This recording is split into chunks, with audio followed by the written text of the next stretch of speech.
नमस्कार, मी दादा महाराज आपल्या सर्वांचं पुन्हा एकदा मनपूर्वक स्वागत करतो. अध्यात्म आणि विज्ञान, श्रद्धा आणि अंधश्रद्धा या विषयावरती आपली काही दिवस चर्चा चालू आहे. आजचा विषय आहे शिवलिंगावर बेलपत्र वाहताना ते कशा पद्धतीने व्हायचं आणि हे कृत्य करत असताना आपण कोणकोणत्या गोष्टीची काळजी घेणं गरजेचं आहे. पूर्वीपासून सांगितलं गेलं की बेलपत्र हे सोमवारच्या दिवशी शिवलिंगावर व्हावं. त्यातल्या त्यात श्रावण सोमवारी तरी प्रत्येक ठिकाणी जिथं जिथं शिवलिंग आहेत, जिथं जिथं शिवमंदिरं आहेत, तिथं तिथं शिवलिंगावरती बेलपत्र हे वाहिलं जातं. परंतु भक्त हो, एक गोष्ट प्रामुख्यानं लक्षात घ्या.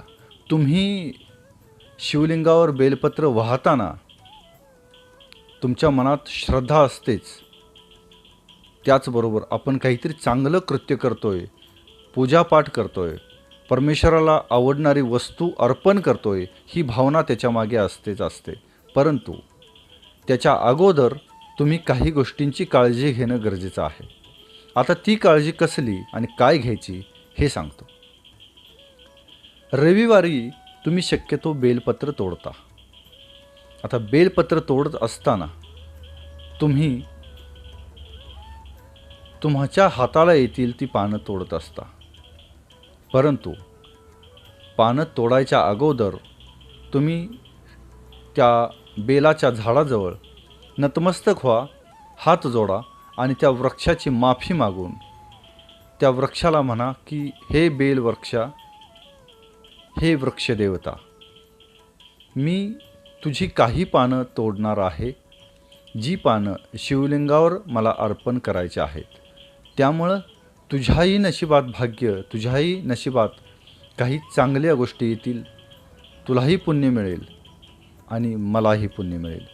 परंतु मी ज्या वेळेला तुझी पानं तोडत असो त्यावेळेला पान तोडताना तुला काही अंशी वेदना होतील, तर त्या वेदनाबद्दल मी तुझी मनापासून क्षमा मागत आहे. त्या वेदना जर तुला होत असतील, झाल्या असतील, तर मला तू क्षमा कर आणि ह्या सत्कृत्यामध्ये तुझाही सहभाग आहे, त्याबद्दल तू मला आशीर्वाद देणं गरजेचं आहे, असं म्हणून तुम्ही ती पानं तोडून शिवलिंगावरती वाहा. त्याचबरोबर आपण फुलंही तोडत असताना प्रत्येक वृक्षदेवतेची माफी मागून फूल तोडत असताना, फळ तोडत असताना त्या वृक्षाला, त्या झाडाला किंचित तरी वेदना होत असणार आहे ना. आणि ही वेदना त्याची आपल्याला जरी समजत नसेल तर त्याला होतच असणार आहे. त्यामुळं आपण त्या झाडाची, त्या वृक्षाची मनोमन क्षमा मागायची आहे.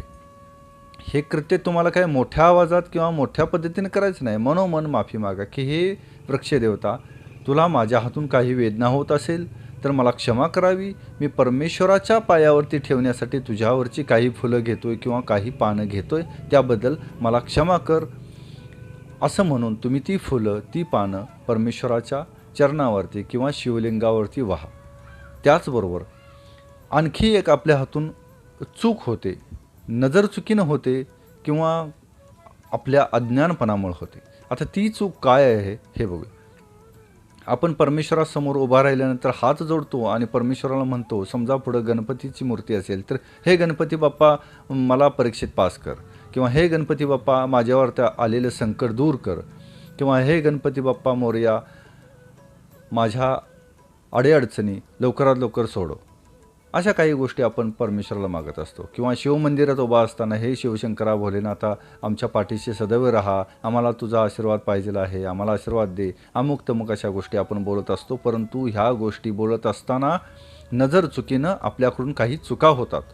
आता काय चुका होतात तर आपण आपल्या वडिलांना, आपल्या आजोबांना किंवा आपल्या घरातील थोरा मोठ्या माणसांना नेहमी आदरानं बोलवतो.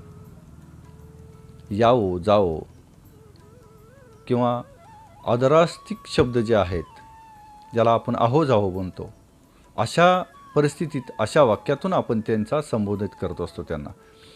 तर आपण शक्यतो आपल्या आईलाच अरेतुरे करतो परंतु तीही चुकीची गोष्ट आहे. आपण आपल्या आईलासुद्धा अरेतुरे करू नये.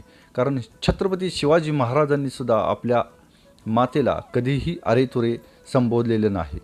मातोश्री आपण यावं, मातोश्री आपण बसावं, अशा पद्धतीची ते विनंती करत असत. आपणही त्यांचाच आदर्श घेणं गरजेचं आहे. परमेश्वराला मागतानासुद्धा हे गणपती बाप्पा मोरया, आपला आशीर्वाद आमच्या पाठीवरती सदैव असावा, अशा पद्धतीचं आपण मागणं मागावं. अरेतुरे न बोलता अहो जाओ किंवा त्यांची जी पोझिशन आहे, त्यांचं जे स्टेटस आहे, त्यांची जी ज्यांचं जे स्थान आहे, त्या स्थानाला, त्यांच्या चरित्राला, त्यांच्या व्यक्तिमत्वाला, त्यांच्या देवत्वाला, त्यांच्या समोर त्या असणाऱ्या प्रत्येक पावन गोष्टीला आपण आदरार्थक मानलं पाहिजे. त्यांना आदर देऊनच आपण संबोधलं पाहिजे. त्याचबरोबर काही लोकांची अशी शंका आहे की आम्ही इतर महाराजांप्रमाणे त्या गोष्टी सांगायला लागलो की काय. तर नाही मित्रहो, आम्ही पाठीमागच्या 2 भागामध्ये देवघरामध्ये असणाऱ्या काही गोष्टीबद्दल माहिती देण्याचा प्रयत्न केला. तर काही लोकांच्या कमेंट्स आल्या की तुम्ही पण इतर महाराजांसारखे हे ठेवू नका, ते ठेवा, ते ठेवू नका, हे ठेवा, असं सांगतायत. तर मित्रहो, तसं नाही आहे. तुमच्या घरामध्ये पूर्वापार चालत आलेल्या ज्या गोष्टी आहेत, त्या गोष्टींचं महत्त्व सांगण्याचा आम्ही प्रयत्न करत होतो. आध्यात्मिक महत्त्व जे ह्याच्या अगोदर तुम्हाला माहीत असेल, अगर नसेल माहिती त्या संदर्भातली, त्याचबरोबर त्याचं महत्त्व हे सांगण्याचा आम्ही प्रयत्न करतो आहे. तर असा गैरसमज आपण करून घेऊ नये आणि इथून पुढं आपल्याला अपेक्षित अशा गोष्टी सांगण्याचा आम्ही प्रयत्न करू. भेटूया पुढल्या भागामध्ये नवीन माहितीसह. तोपर्यंत श्रीराम.